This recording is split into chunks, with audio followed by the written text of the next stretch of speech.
convergence is emerging was the book. Somebody from Times of India sneaked into our office and he wrote a small item, just exactly 5 lines in the Times of India. There were series of telephone calls coming to our office. So then we thought we should play some, we are researchers basically, so let's play some research game. Let's find out why do they want to buy this book, who want to buy the book. So next we started telling, no, the book is still in the print. So at the end of the week, there are 125 people lined up from Pranav Rai to Bombay film industry people. Whoever has expanded in the media from different sectors, they all were there at in our office to buy at 5,000 rupees a 42 or 43 page book of publication about perspectives into media scene in 2020 was the title of the book. I am sure none of you have seen it. Of these 125 people, no institution has come, no academics have come, no journalism department has come to find out what is this book is all about. Because they are not interested. The future of the argument, of what they are trying to do. None of them are interested. So that was the state of affairs. But, so thereafter, we did several other things. I will not go into all that because, but one thing I would say, the journalism schools were, or journalism and communication schools were, none of them have taken interest, none of them have invited us to give a lecture on what is this perspective into 2020, what is the vision of all that. But the politicians, whom we all poo-poo otherwise, and we all think that they are interested only this year and this election, but they took interest in that, some of them at least. And they came and wanted me to Vision 2020 Andhra Pradesh. I did, he was the first Vision 2020 for a state was done by me for Andhra Pradesh, based on that exercise. But no journalism institute has come to find out or ask what is this. So I'm glad that today we are come a long way. I would like to compliment the CMS and Vasanthi and our team for this, for taking this initiative. Obviously, see, what is the vision? Taking a long-term view and taking what does it mean if this happens, what is going to happen, what is the linkages between different sectors, the larger scenario, taking into account the larger scenario, identifying the contours of that and the contributing sectors and the interlinkages, understanding that is what is the vision has to be based on that. That is, you can call it a holistic view of the communication with all that.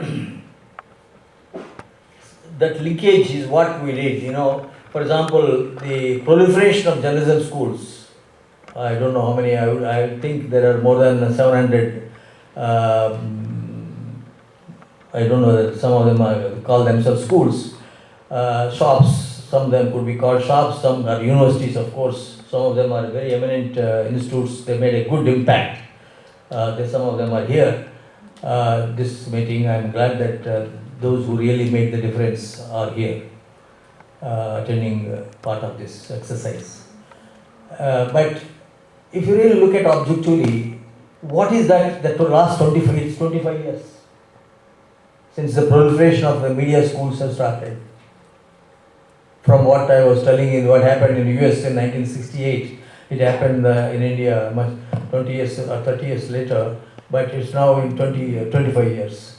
What are the three, if somebody asks, three major contributions that the schools have done for the country, what is that, or for the media, to change the scope of the media itself in the country? What is that? How much time I have? Please stop me wherever, because I have the bad habit of. So if somebody asks me, I know I can only say community radio, the Sanjay and his team have done is something which comes to my mind and the top of my mind. I don't want to talk about what CMS or myself have done, I don't want to talk about it. But that's one I could say for sure. But can anybody mention anything else that this is what we have done? I'm not sure about it. What difference the education schools have done? I remember S.A. Govindarajan was the first one to start in Usman University Journalism Department. I don't know, nobody will know about it. He was a very respectable senior most journalist of Hindu, retired in the journalism school in. First thing I always used to tell, I was one of the student of that. He always used to start first, what difference we are going to make. You know, this I always remember it. What difference are we going to make? What difference the journalism schools have made? Please ponder. On any aspect. Of course, you have made many cameramen, you have made many editors, you made sub-editors, but you made many more PROs. You made many more advertising executives. You must be complimented for that as well. But what that led to? Is that the vision that we would like to have, to produce more PROs? I don't want to go into that as a different section altogether. I would. But on the other hand, if you really look at it, farmer suicides, solar, just to give you an example that comes to my mind, India was the first in the world to talk about solar. Not only talk about it, but we were the first one to start a department. The other day, we were in China, a few months ago. And China was nowhere at that time, when we were really talking about solar. And today, 2% of the Indian households have no solar. In China, it's 25% of the households have a solar on their roof of their house. What is that? Communication perspective was totally missing. Similarly, you would not have seen my latest book, Unleashing the Power of News Television. Power of not the television, but the news television. How the news television has missed India is in substance, in nutshell, the book. So, how the more you report, the more things are happening, negative things. Why? Has anybody done any research? I would like to be educated, because as I said, I am outdated. But I would be most happier person. MK Singh, I always name him as only person whom I look forward very frank, forthright in raising some of these issues. And Mr. Gandhi, Mr. Mehta, Alok Mehta ji is another person who does that from outside the academics. But from within the academics, I yet to see somebody. Now, why I can mention another example where I lose my track if I get into that subject, TRPs. Yes, thank you. The moment I mentioned TRP, she knows that I am going to talk a long time. So she warned me that the TRP, the only illiterate country, a country of illiterates with no academics, can expect what happened, hijacking a country, what the East India Company could do with so much soldiers and all that. Here they could do it 150 meters to cover the country.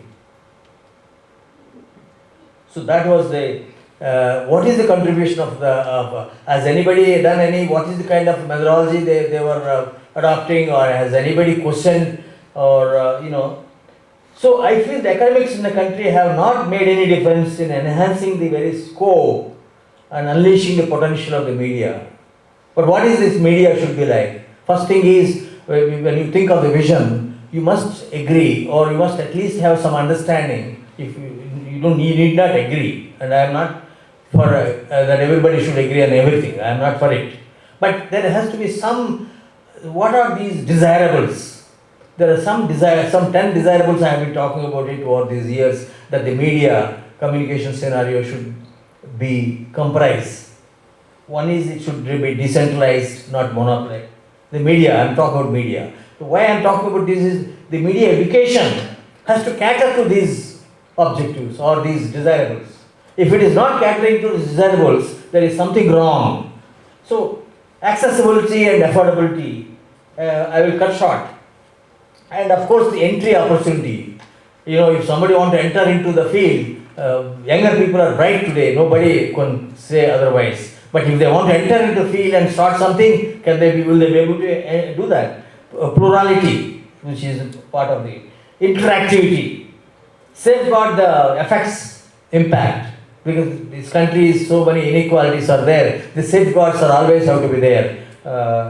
The new technologies, adopting the new technologies, self-appraisal. We have good examples of that, and so on and so forth. I will not go into that. So this vision has to cater to these broad, desirable parameters that media and communication institutions should be concerned about. Academic pursuit to do in the context of media and communication professions should not be mere business propositions to maximize profits. Viability is okay and essential, but where is the end? Where is the need and the greed? Where does one begin and where does the other end? That is the dilemma. A news media should not, academics too should not be hostages of neither investors nor of governments. Media education should not be classroom driven or a one-time affair. I'm concluding in 1 minute. The very approach needed today of communication professionals is one of thinking, envisioning, visualizing global opportunities and finding ways of innovating and finding ways of going with the challenges. Understanding larger communication scene and emerging and evolving patterns rather than that of any one particular media in isolation is essential for making a difference now and in the coming years. Education is not merely a source of manpower, but should be a place to explore, experiment, and constant research and appraisal of media and communication practices and challenge with both holistic outlook and focused concerns for implications, what implications they have. If constantly one is not questioning himself or herself, that is where the problem begins. How can there be a knowledge society without creating or adding values, and values without having a vision? Without matching education system, how is all this possible? That is the question that the vision exercise, this particular vision exercise should be concerned about. Should we continue promoting more copycats? Otherwise, that's what is happening. Or zombies as viewers and readers? More zombies? That's what we mostly. Or barren environment, what I call the barren environment that we are running up with. Or work for more innovative education for a big change in the vision. The big change is not going to come unless we have a clarity, some idea about a vision. Vision is the long-term perspective. A long-term perspective requires understanding the linkages with the larger societal issues and concerns, aspirations of the people. Thank you very much. If there are any questions, I am willing to take it. Thank you, Dr. Rao, as usual. Something that we need to all think about quite a bit. I like to request all the speakers to speak for 10-15 minutes maximum, please, because I think interaction is very important, as I mentioned. So you can actually speak from where you're sitting, or you can come up here.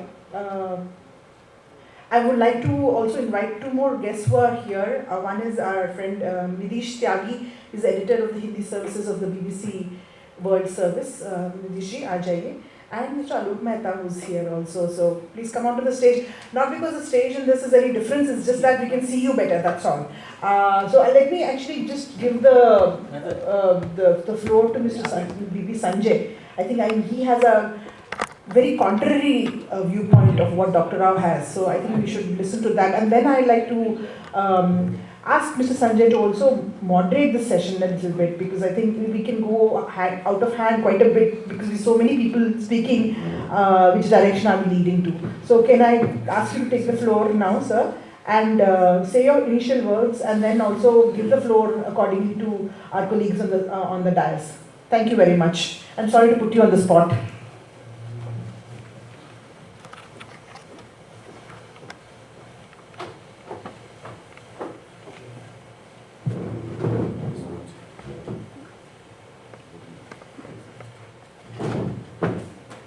Professor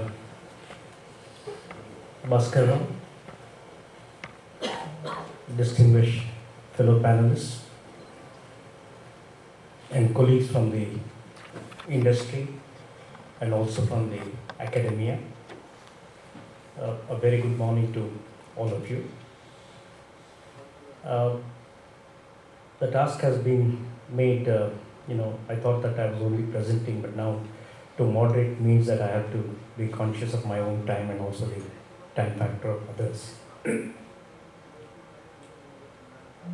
The purpose of the workshop and also some of the issues that Professor Bhaskara Rao raised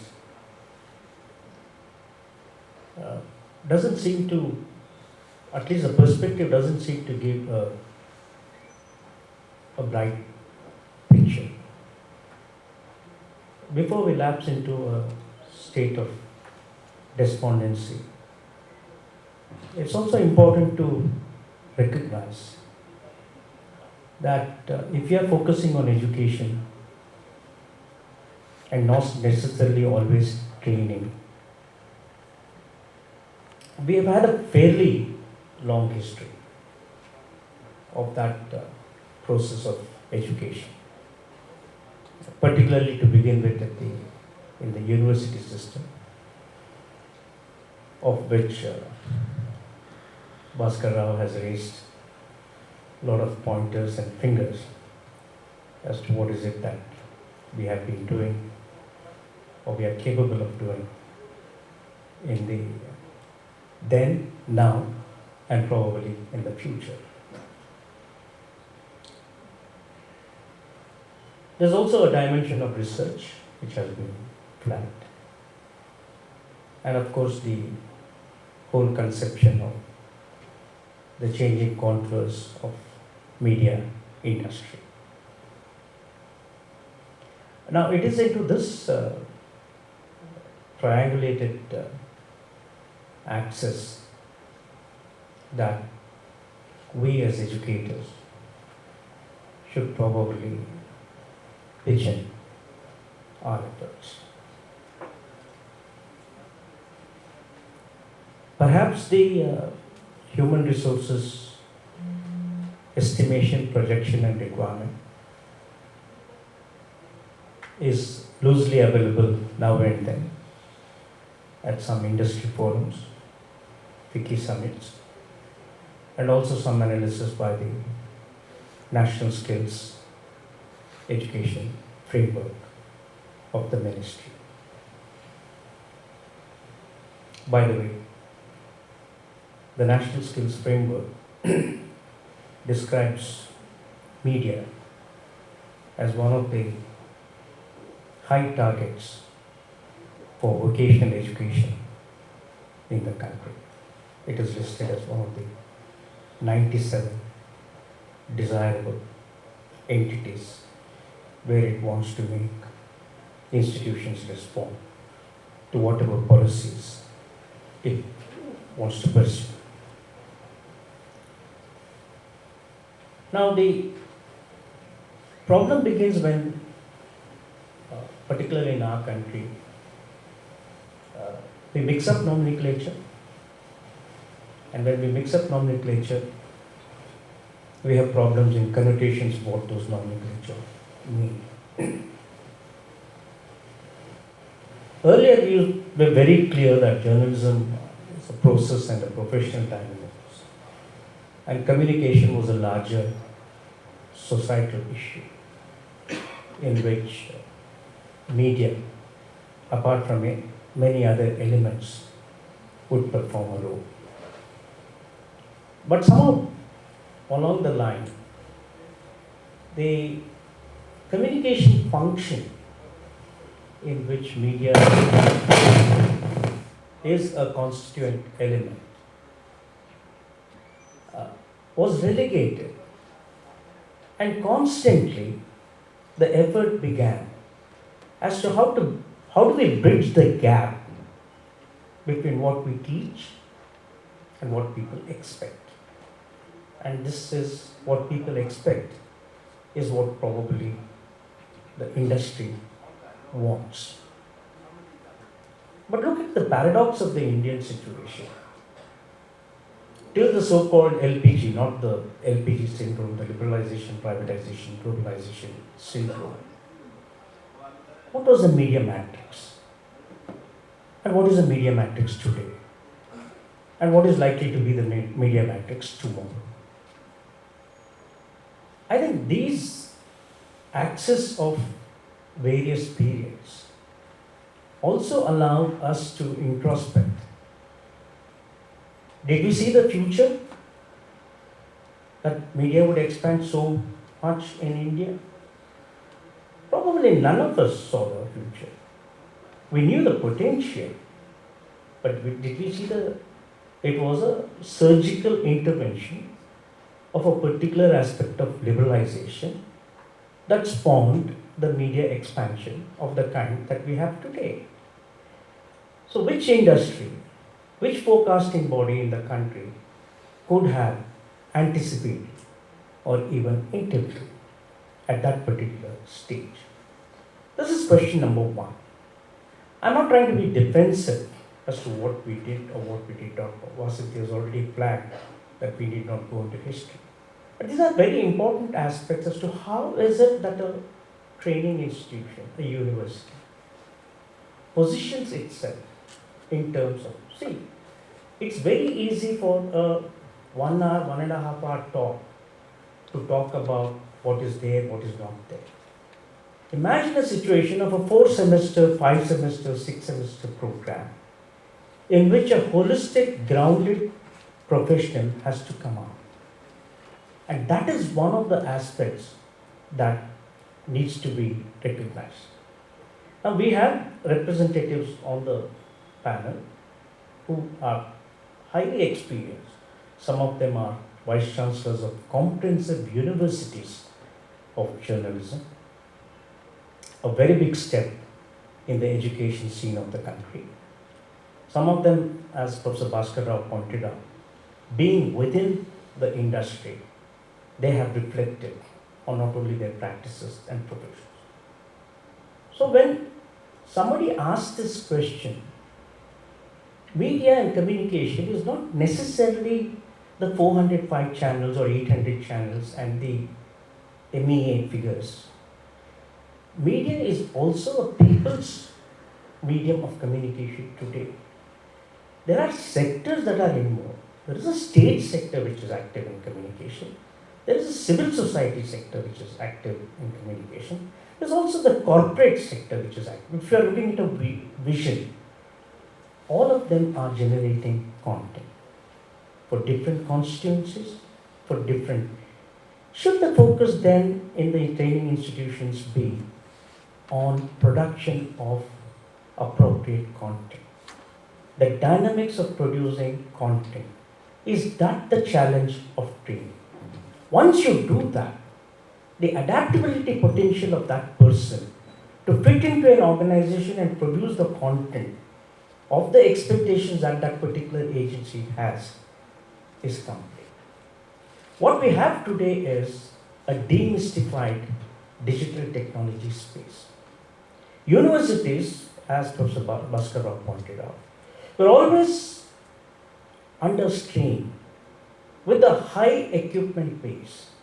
The grammar and techniques of content production is possible today in the demystified, much more affordable digital space.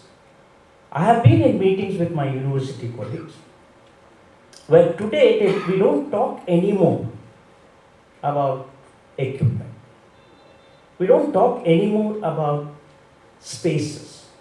Spaces have become modular, so the pressure is less on huge buildings, etc., of the kind that we wish.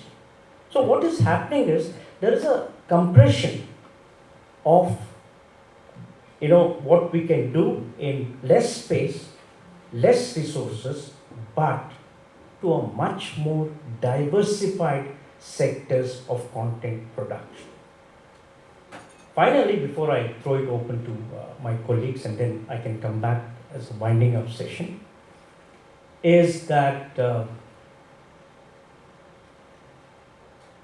are we taking a critical space in training and education?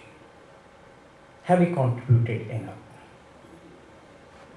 Or have we chased enough the dynamics of changes in big media corporations? Have we led the industry to make reforms? Or are we following the reforms of the industry? This is just not a question of bridging or polarized view. This is a philosophical view of what education is all about.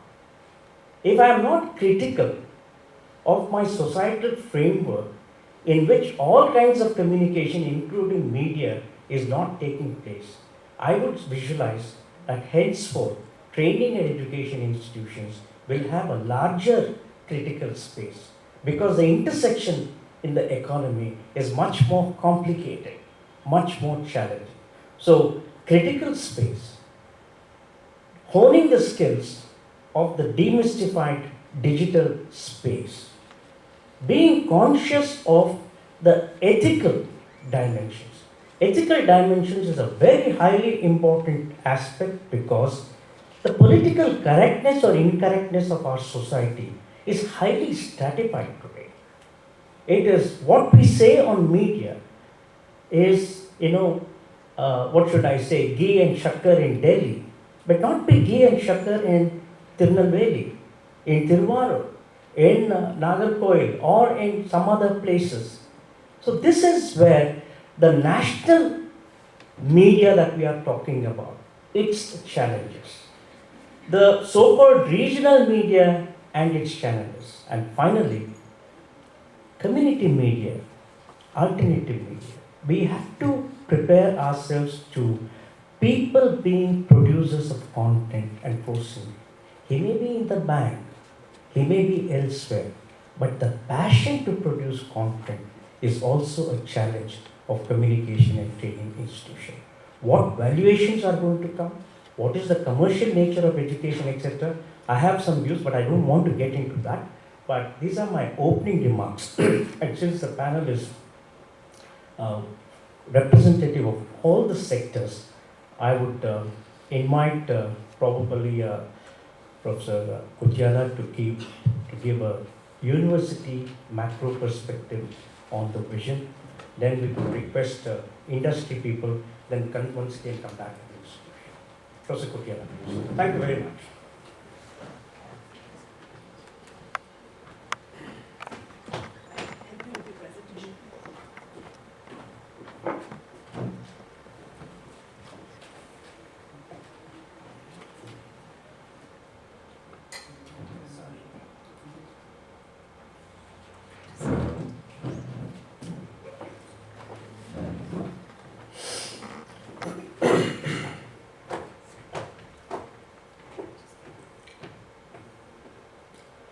First of all, I would like to thank Dr. Bhaskara Rao for being with us today.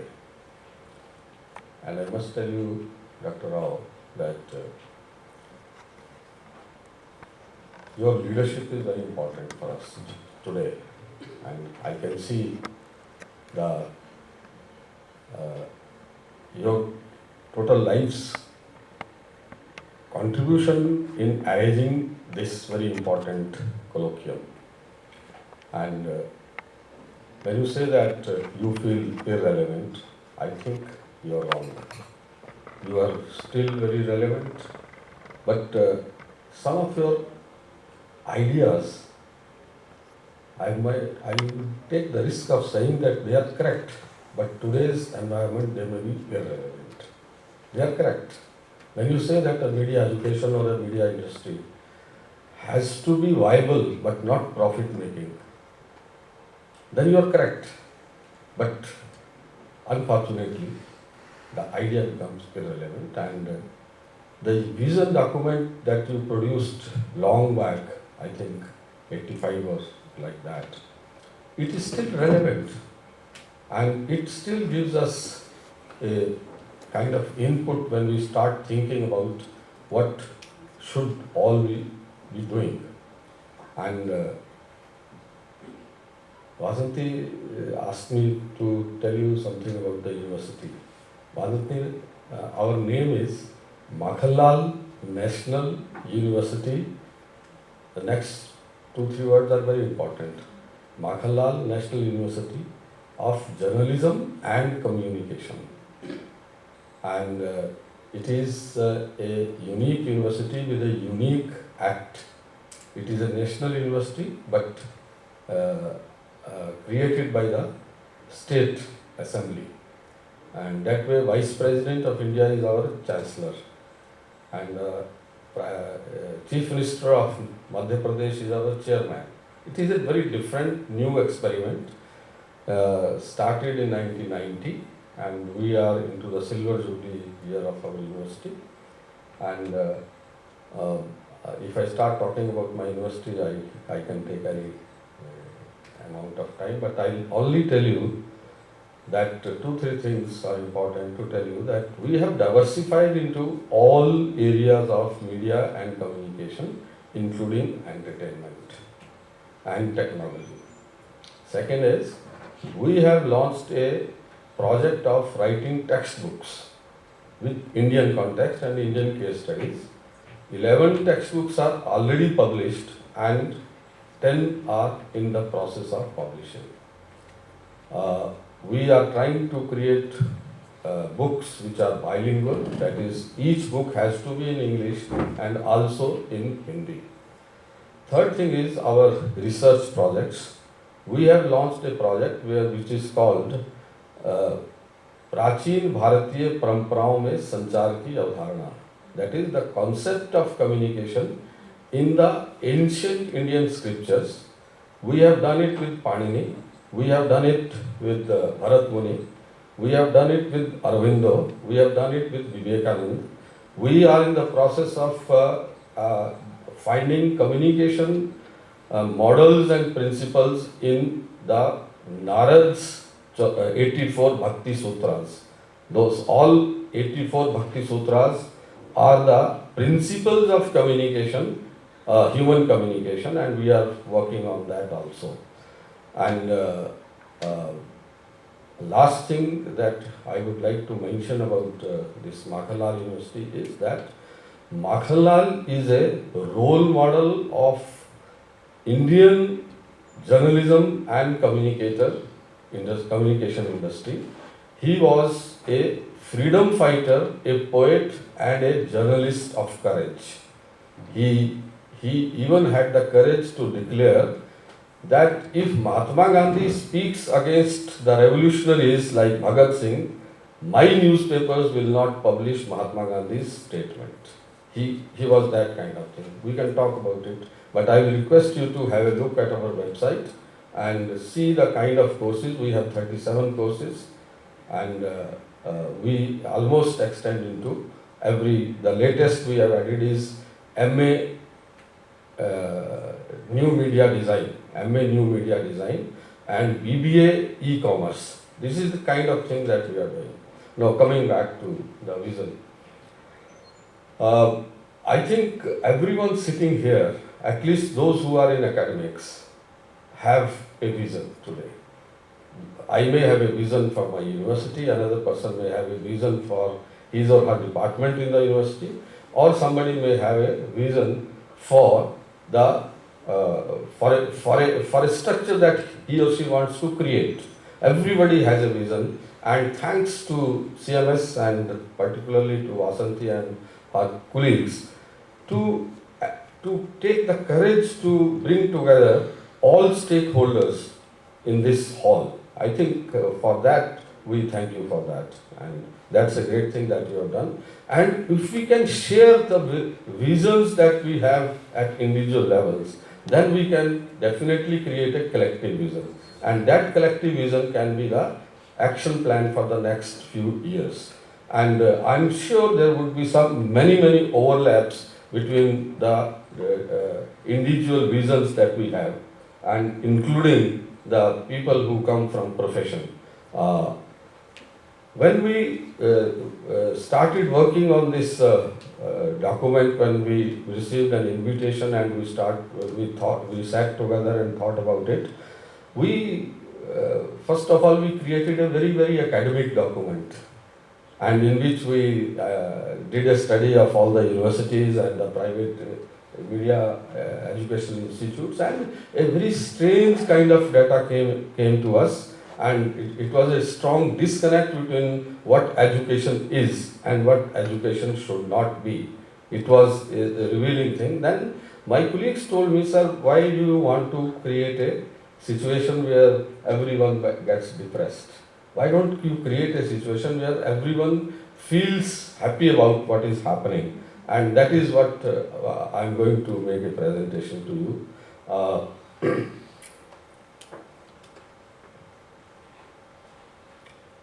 Upskilling media education. I must confess here that we collected great amount of data about what kind of skills are required to be imparted, which would cater to the media and entertainment industry.